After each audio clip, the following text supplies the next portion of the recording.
আসসালামু আলাইকুম, আশা করি সবাই ভালো আছেন। আজকে আমি নিয়ে আসছি একটি মাঝারি ধরনের খামারে।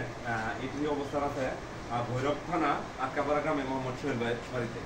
মূলত খামারে কি জন্য লাভ লোকসান হয় সেটা আমি আপনাদের আজকে বুঝাবো। কি জন্য লাভ লোকসান হয় সেটা আমি আজকে আপনাদেরকে বুঝাবো। খামারে এই খামারি যে ছিল আর কি, সে একজন প্রবাসী ছিল।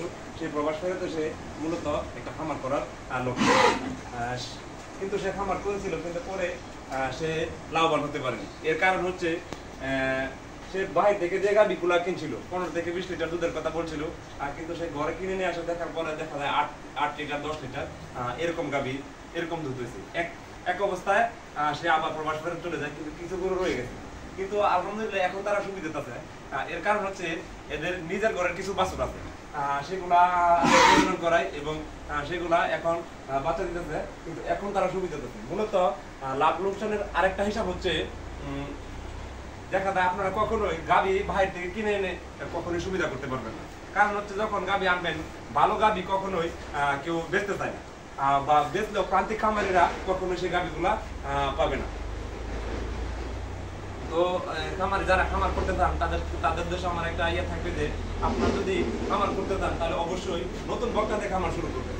এর কারণ হচ্ছে নতুন বকনাটা শুরু করলে হয়তো বা 2-2.5 বছর বা 3 বছর আপনারা এটার প্রতি শ্রম দিতে হবে, কিন্তু একটা টাইমে দেখা যায় ভালো একটা লক্ষ্যে আপনারা পৌঁছে যাবেন।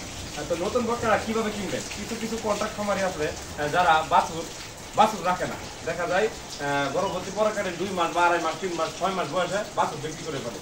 তো এইসব বাছুর গুলা একটু দামে কিনতে হবে, কিন্তু দেখা যায় 2.5 থেকে 3 বছর পর সময় দিলে আশা করি একটা ভালো লোকে ভালো গাভী হবে।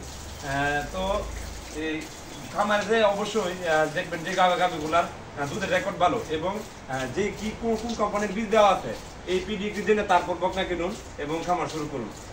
তো যে সোহেল ভাই কিন্তু এখন আবার প্রবাসে চলে গেছে, তার ভাইয়ের কাছে মূলত খামারের দায়িত্বটা দিয়ে গেছে। এখন আলহামদুলিল্লাহ তারা সুবিধা আছে। তো সবাই ভালো থাকবেন। আসসালামু আলাইকুম।